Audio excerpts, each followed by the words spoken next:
प्रशालेचे मुख्याध्यापक बुदाले सर, ज्येष्ठ शिक्षक यादव सर, मगदूम सर, सर्व शिक्षक शिक्षकेतर कर्मचारी आणि विद्यार्थी विद्यार्थिनी, आज 26 डिसेंबर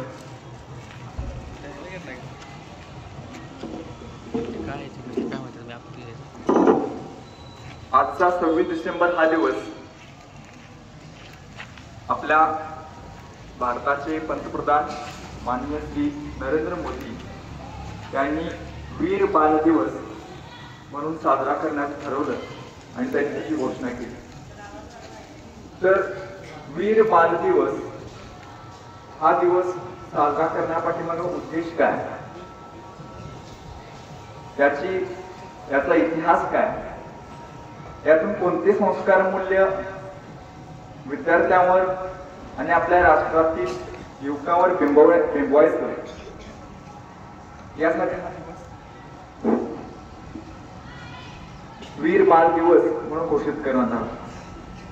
तर वीर बाल दिवसचा इतिहास जर आपण पाहायचं झालं तर आपल्याला इसवी सनाच्या 17व्या शतकामध्ये जावं लागेल.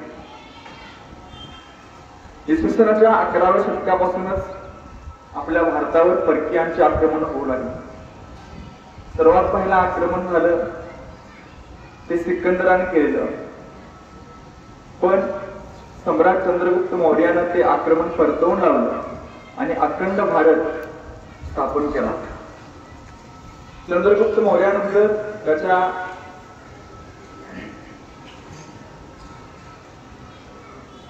त्याच्यानंतर येणाऱ्या मौर्य सम्राटांनी भारताचं रक्षण केलं, अखंड भारत होण्याचा प्रयत्न केला.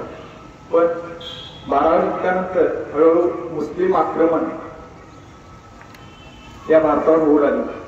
त्यामध्ये पृथ्वीराज चव्हाण यांनी आपलं बलिदान दिलं आणि शेवटी या भारतावर परकीयांचे आक्रमण होऊन परकीयांचं राज्य स्थापन होऊ लागलं. 16व्या शतकाच्या सुमारास ज्यावेळेला उत्तरेमध्ये मुघलांनी आपली सत्ता स्थापन केली, त्यावेळी या मुघलांनी पंजाबवर आपलं आक्रमण केलं.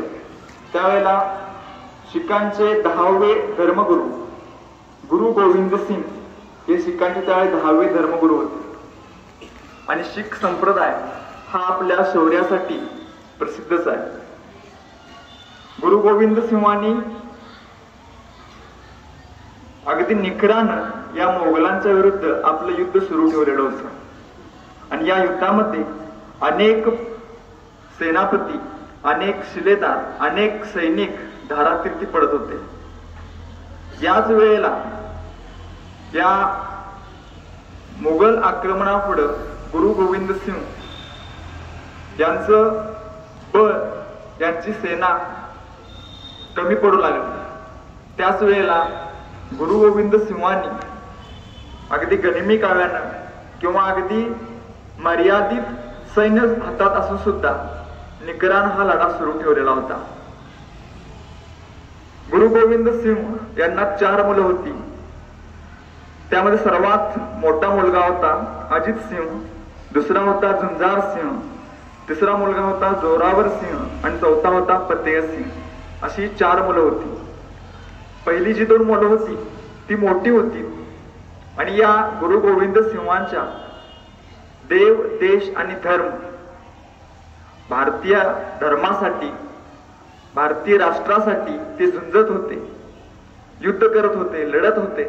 आणि याच दरम्यान ही 2 मुलंही या राष्ट्रसेवेसाठी त्यांनी आपलं बलिदान दिलं. गुरु गोविंद सिंह त्यावेळेला भूमिगत होते आणि भूमिगत राहून आपल्या सैन्याचं नेतृत्व करत होते.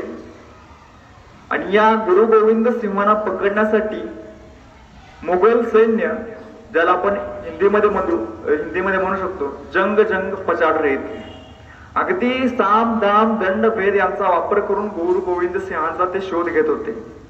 पण गुरु गोविंद सिंहांचा शोध लागत नव्हता. त्यावेळेला या मुघल सैन्यानं काय केलं, गुरु गोविंद सिंहांची जी 2 मुलं होती, शेवटची 2 मुलं जोरावर सिंह आणि फतेह सिंह आणि त्यांची पत्नी माता गुजरी. तर जोरावर सिंह फतेहसिंग आणि गुरु गोविंद सिंहांची पत्नी गुजरी यांना कैद केलं, यांना पकडलं.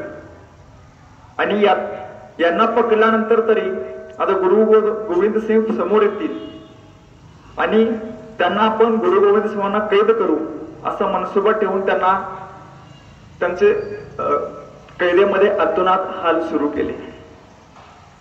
त्याच वेळेला या गुरु गोविंद सिंहांचा, ज्याला आपण मराठीमध्ये स्वयंपाकीला आचारी म्हणतो, हा एक खूप विश्वासू आचारी होता. पण या आचारी गंगू त्याचं नाव होतं.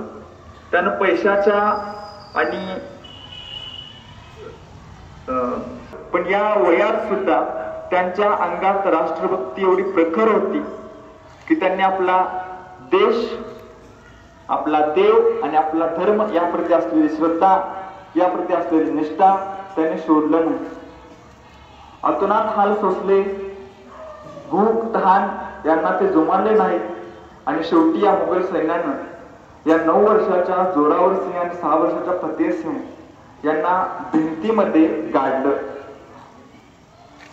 भिंतीमध्ये गाडलं याचा अर्थ त्यांना त्यांच्या सभोवती भिंत बांधून त्या भिंतीमध्ये त्यांना कोंडलं आणि त्याच्या तिथेच त्यांचा मृत्यू झाला. आणि मृत्यूनंतर सुद्धा त्यांचा छळ थांबला नाही. ज्या वेळेला गुरु गोविंद सिंहाचे सैन्य, गुरु गोविंद सिंहाचे शिष्य ते मृतदेह मागण्यासाठी गेले, त्यावेळी त्यांनी नकार दिला. ते म्हणले, हे मृतदेह आम्ही कोल्ही, कुत्री, लांडगी यांना घालू, पण आम्ही हे मृतदेह तुम्हाला देणार नाही. गुरु गोविंद सिंहांच्या शिष्यांनी ते मृतदेह ताब्यात घेण्यासाठी काय किंमत मोजावी लागेल ते तरी सांगा हे ज्यावेळी विचारलं, त्यावेळी मुघल सैन्याने सांगितलं की ही जी भूमी आहे ती आमची आहे आणि या भूमीवर जर तुम्हाला त्या 2 मृतदेहांचं दफन करायचं असेल, दहन करायचं असेल, तर त्या मृतदेहासाठी जी जागा लागणार आहे त्या जागेवर जेवढे सोन्याची नाणी पसरली जातील तेवढी किंमत असेल या मृतदेहाचे दफन करण्यासाठी. बघा, 2 बालक आहेत, त्यांचे मृतदेह दफन करायचे आणि किंमत किती? ती सोन्याची नाणी पसरायची तेवढी त्याची किंमत. आता त्यावेळी परकीयामध्ये गेलेले राज, लोकांच्या जवळ पैसे नव्हते. त्याच वेळी आपल्या जैन समाजातील एक व्यापारी समोर आले. त्यांनी म्हटले, मी देतो पैसे, त्या सोन्याचा मोहरा मी देईन, पण ते मृतदेह आमच्या राष्ट्रासाठी, आमच्या धर्मासाठी जे 2 बालकांनी बलिदान दिले त्याच्यासाठी सोन्याचे मोहराच काय, आमचे जीव सुद्धा देऊ. आणि ते खरोखर त्या व्यापारी, जैन व्यापारी होते, त्यांचे नाव आता सध्या टोडर मला असं काहीतरी होतं, मला आता नक्की आठवत नाही. पण ते जैन व्यापाऱ्यांनी सांगितलं, पैसे घेऊन आले, सोन्याचे मोहरा अंतरू लागले. त्यांची संपत्ती बघून मुघल सैन्याला आणखी त्याला आपण लालच म्हणतो किंवा तोंडाला पाणी सुटलं आणि त्यांनी आपलं परत वचन बदललं. ते म्हणले, सोन्याच्या मोहरा आडव्या पसरायच्या नाहीत. म्हणजे आपण एक नाणं घेतलं आणि आपण जमिनीवर आडवं ठेवलं तर त्याचं आपल्याला क्षेत्रफळ निघतं. तर ते म्हटले, नाणी आडवी ठेवायची नाहीत, नाणी उभी ठेवायची. बघा, समजा 1 रुपयाचं नाणं जर आडवं ठेवलं तर आपल्याला नाणी कमी लागतील. पण मुघल सैन्यानं म्हटलं की ती नाणी आडवी ठेवायची नाहीत, नाणी उभी ठेवायची. आता तरी तो जैन व्यापारी आपली माघार घेईल असं वाटलं, पण ते जैन व्यापारी मागे हटले नाहीत. त्यांनी नाणी उभी ठेवली. त्यांनी आपली सर्व संपत्ती म्हणजे सर्व संपत्ती त्या मृतदेहांच्या जागेच्या दफनासाठी दिली आणि ती नाणी उभी ठेवली. आणि ती नाणी उभी ठेवून तेवढी जागा खरेदी केली आणि त्या 2 बालकांचे मृतदेह दफन करण्यात आले. अशी होती त्या बालकांची आणि आपल्या भारतीयांची राष्ट्रभक्ती. या 1705 मध्ये गुरु गोविंद सिंहांच्या 4 मुलांनी आपल्या राष्ट्रासाठी जे बलिदान दिलं, या राष्ट्रासाठी बलिदान, या देशभक्तीचं बलिदान हे येणाऱ्या पिढीमध्ये रुजावं. हा इतिहास जो आजपर्यंत माहिती नव्हता, हा इतिहास या येणाऱ्या पिढीला कळावा आणि आपल्या मुलांच्या मध्ये राष्ट्रभक्ती जागृत व्हावी. राष्ट्रभक्तीची ज्योत ही सदैव धगधगत राहावी. आजची जर परिस्थिती बघितली की आपल्या शेजारचे देश भारतावर कशी कुरघोडी करतायत आणि भारतीय अर्थव्यवस्था असेल किंवा भारताची जी काही लोकशाही आहे, या लोकशाहीला धोका पोहोच